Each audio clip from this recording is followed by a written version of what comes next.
Hello there.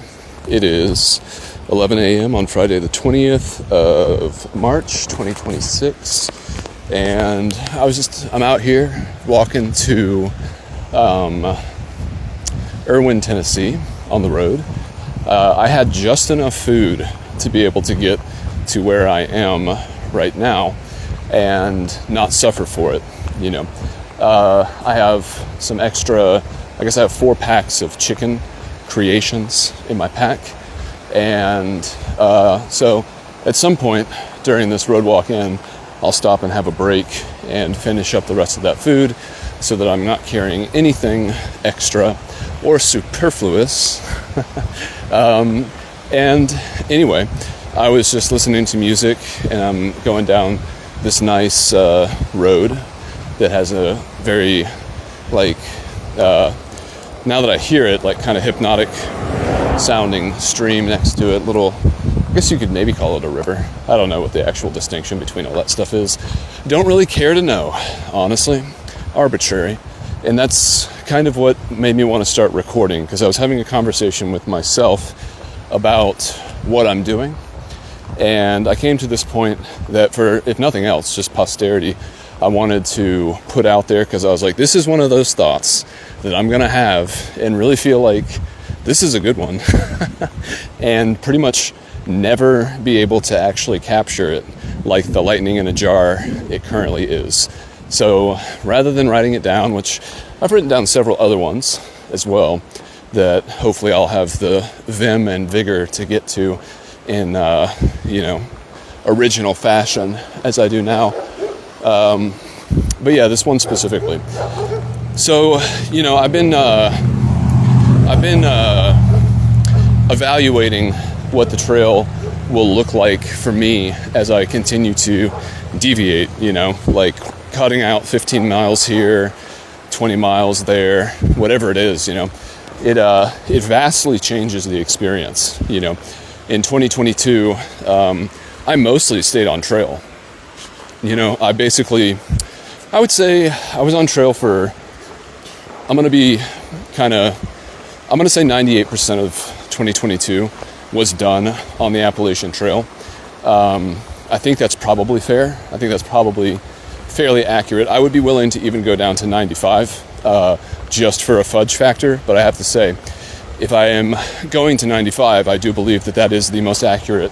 It's interesting too, because I technically have the data in all of my Strava to, if there was a machine, or a program that could distinguish between AT versus non-AT miles. I could make this with Gemini. I'm sure there's an easy way to distinguish it through coordinates or something like that. You could create some kind of filters to figure out when I was on and off the trail. But anyway,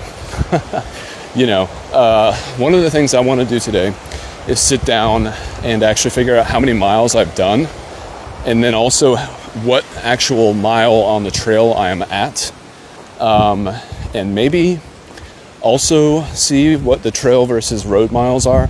I gotta think at this point, having done the 75-mile road walk from Clayton to Amicalola, plus the 81-mile road walk from the NOC to Hot Springs. And I guess when I was talking to a guy this morning, I think he said that technically we just got in over 300 miles on the trail going northbound. And so, yeah, I don't know how many miles I've done, but I would be interested in that number, which brought me to my next thought, which is that I was thinking, because I've also been listening to the AWOL book by David Miller. Highly recommend anyone who's listening to this and is extra interested in the Appalachian Trail itself. I find it to be a very good listen.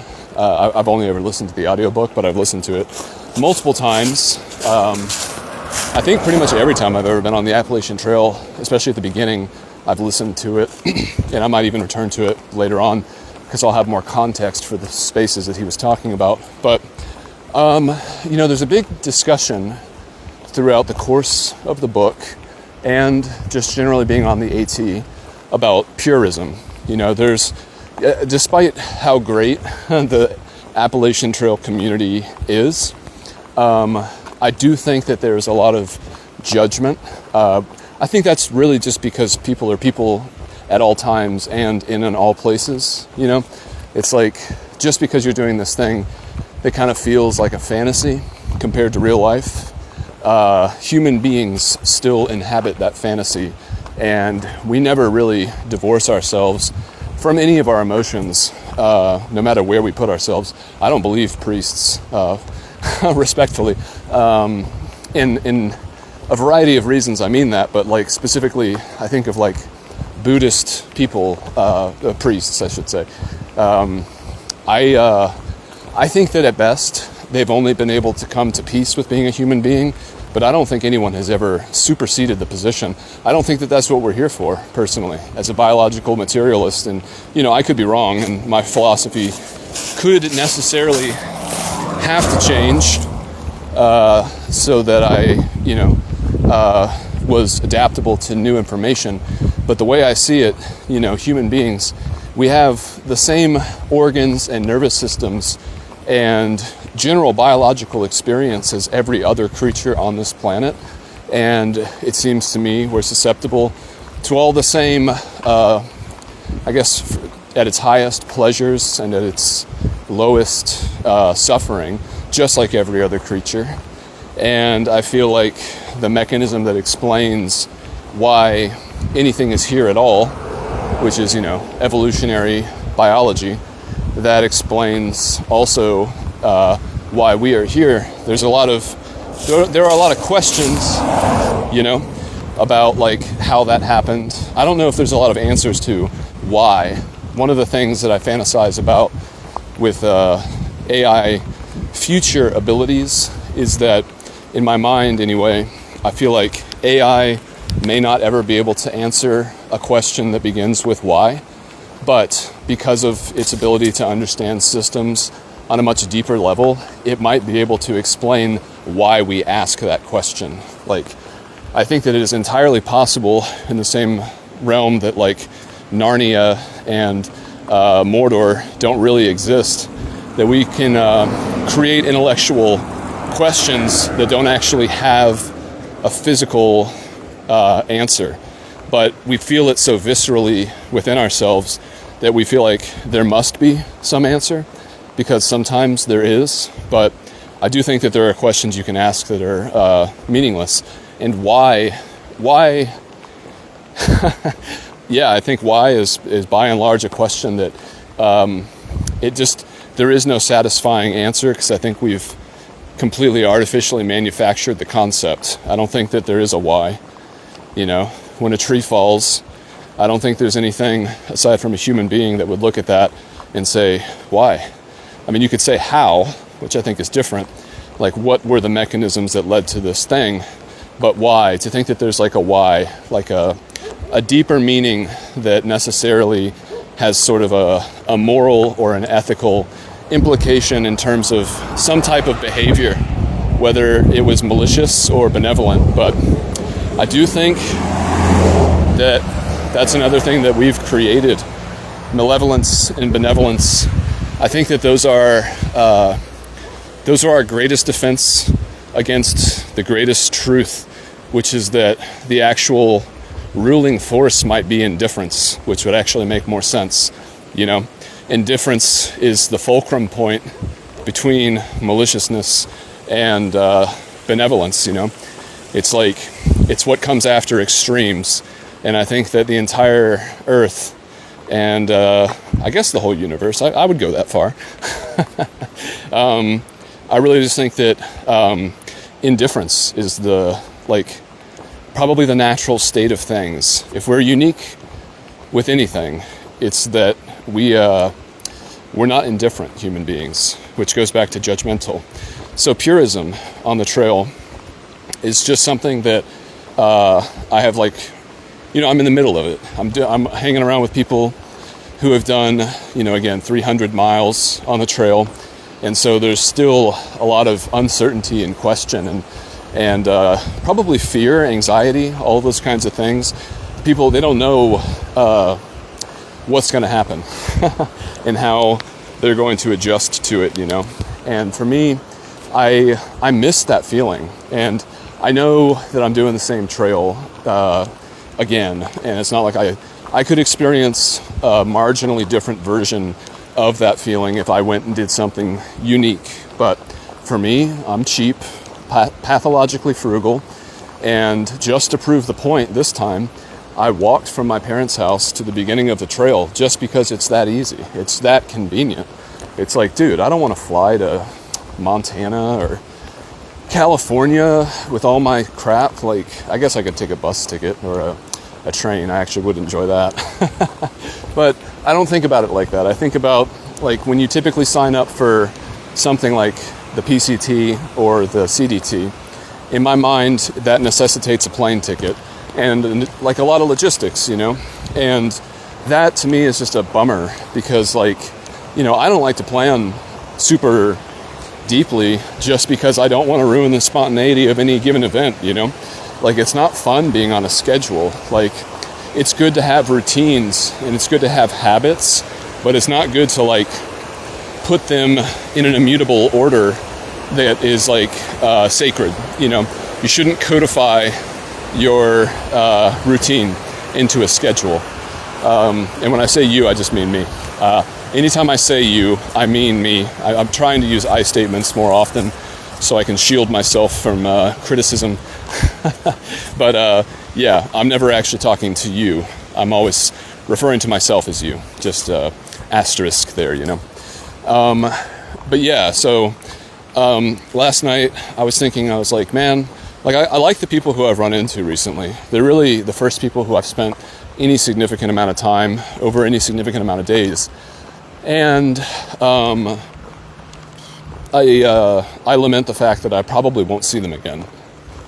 You know, unless something drastic changes, like I'm skipping like 15 miles that they're about to have to do. What else? I go fast and I hike long. You know, I'm 20 mile a day. Is a pretty aggressive pace this early in the trail. Like, you know, I mean, it could be done if you were a psycho and you've already done stuff like this before. But as someone who has just stepped foot on trail, doing a 20-mile day out of like pure necessity, or like Mustard Seed did to sort of test out the system, it's much more rare. I was listening to Mustard Seed and Preacher talk about the 4-state challenge yesterday. Big old dump truck just went by. And it was interesting because, you know, I don't want to show my hand either. I don't want to brag. I don't want to be lauded with like the, well, you know, my trail name is Moron for a reason. Like, I don't like attention, contrary to some of my girlfriend's beliefs. Like, I don't want undue attention for things I've already done, I guess. I don't like that separation in status because I think that that's an ego thing, which that'll dovetail into a later point. And so I try not to volunteer that information until absolutely necessary. Like, if it's like this morning having breakfast with a guy, he was asking me why and how I was so fast. And so, well, that was it. And I was trying to explain that it's just like something that I've developed. But ultimately, I just had to be like, well, this isn't actually my first time doing this. But yeah, I don't know. I mean, I just don't want to lead with that. I feel like that's a bad move. So it was interesting listening to Mustard Seed and Preacher talk about it, just because it's like, well, it's interesting people who have not done it to listen to them talk about it, because having done it twice myself, I just like, it was always really fun. Like, everything on the Appalachian Trail, especially the first time, for the most part, was always an interesting and fun challenge. I mean, you know, maybe not every single time. I know for sure by the end of the Whites in like southern Maine, I was just like, dude, this sucks, man. Like, this is so hard. How is this still so hard? It's like you get this artificial reprieve, you know, just here and there throughout the trail, and your brain automatically thinks, just like every other mountain, oh, the hard part must be done. But no, it truly never is done. You know, especially going northbound. Honestly, you know, I quit 250 miles away from Katahdin in 2022 to roadwalk, just because I was so fed up with the continuous difficulty of it, But anyway, just interesting, because I don't think that the 4-state challenge is like objectively. I think it's worth doing. I think that it's like by that point in the trail, you're very close to halfway, and so you have the systematic knowledge of how to navigate the trail properly, such that you could certainly try if like the athletic part of this was like an intriguing thing to kind of experiment with, for sure, like doing a 44-mile day or whatever it might end up being for you. And this time I do mean you. It's a fun thought exercise, because it's like, could I do that? I mean, surely at a certain point on the trail, there were several times where something happened that you would have surely thought you couldn't do. And then you stack so many up of those things that you're like, well, I don't really see why I couldn't do like 2 days of walking in one day. It's an interesting thought experiment, and then it's interesting to have an opportunity to actually test it. Because, again, there's a million bailout points. You could also just decide not to do it throughout the course of the day and stop in the middle or whatever it might be.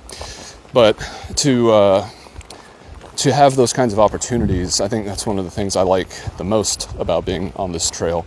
But that, again, brings us back to why I wanted to start this recording to begin with.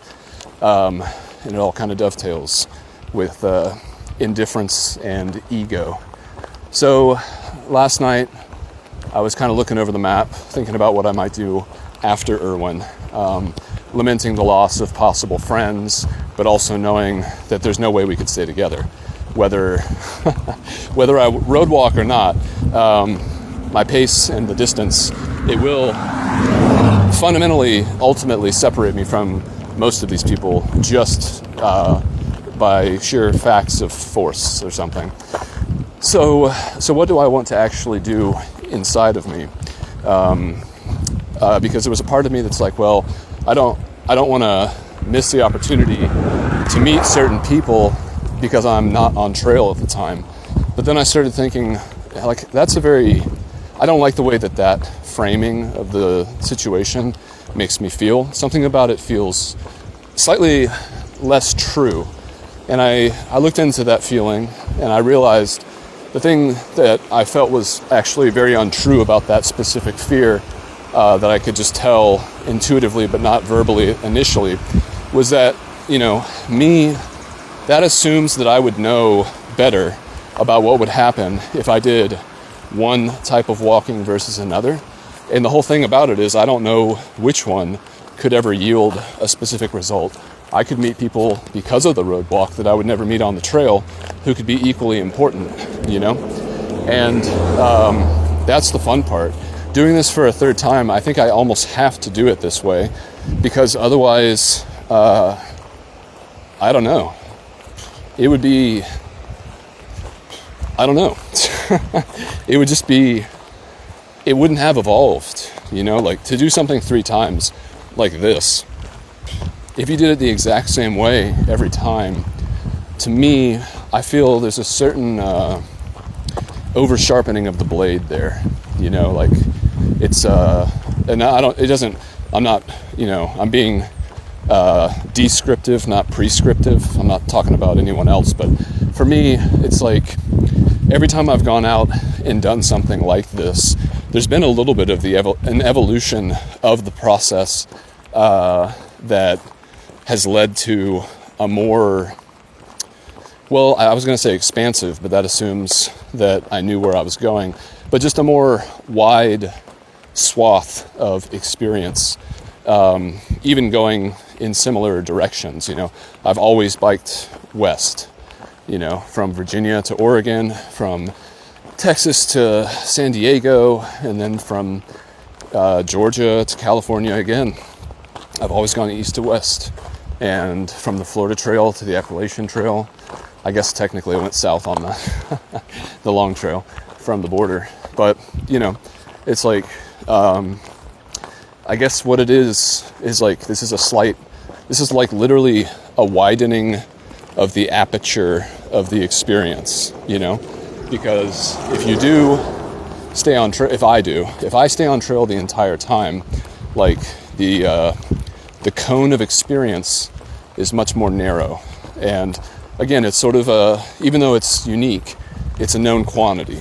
But doing it this way, it's like, I'm kind of like weaving my way in and out of the Appalachian Trail, which was what I wanted to do anyway. But now that I'm actually doing it and feeling what it feels like to do it, it's a slightly different experience. It's like now I'm actually feeling the immediate, the sequence of events and the feelings that go along with them. Like, what does it actually feel like to road walk from, that random road crossing to Irwin? Like, it feels good. Like, it's easy walking.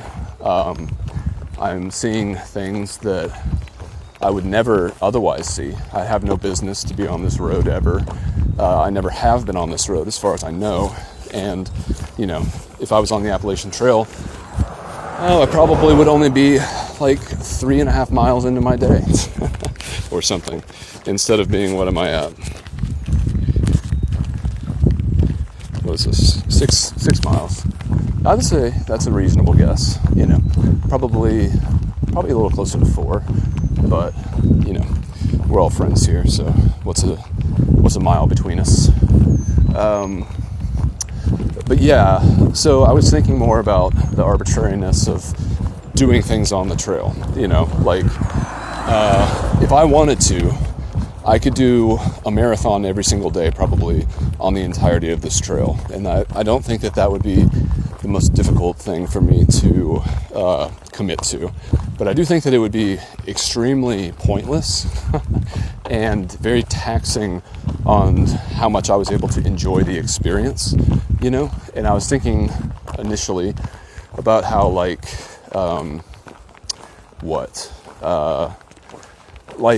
so a marathon is an arbitrary distance using an arbitrary way of counting distance that humans have agreed upon, right? It's a way to categorize distance using shared metrics so that a mutual understanding of how far something has gone can be shared among people, right? It's a social contract. Distance is a social contract. And so if I wanted to do that, if I wanted to do a marathon every single day, or any other arbitrary thing that would add a challenge to the challenge to make the challenge more defined, it could only ever be to serve my ego.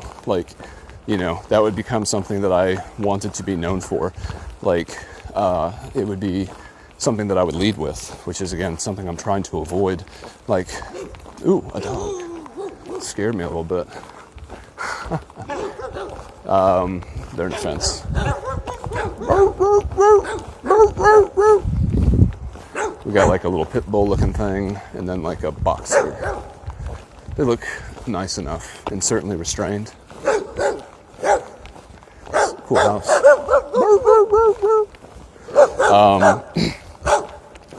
Uh-oh, someone just let their dog out.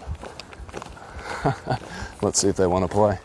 It's a fat old dog, so I'm not very scared. It behooves them to stay on the porch, and I won't hesitate to remind them of that. Oftentimes, one of my things I say to dogs is that you are too old and too fat. And this dog fits both. And looks, I think, like a girl, but I'm not sure. She seems to agree. But she was curious, and that's fine enough. Doesn't hurt to look, but you never really know with dogs until they start coming at you what their intentions might be. Anyway, I was just thinking that would just ruin the experience. So, yeah, I wanna exist in that fulcrum point area, sort of indifference. Sometimes I'm on the trail, sometimes I'm not, and it really has no rhyme or reason to it other than what feels preferential in the moment. I was really excited to be back on trail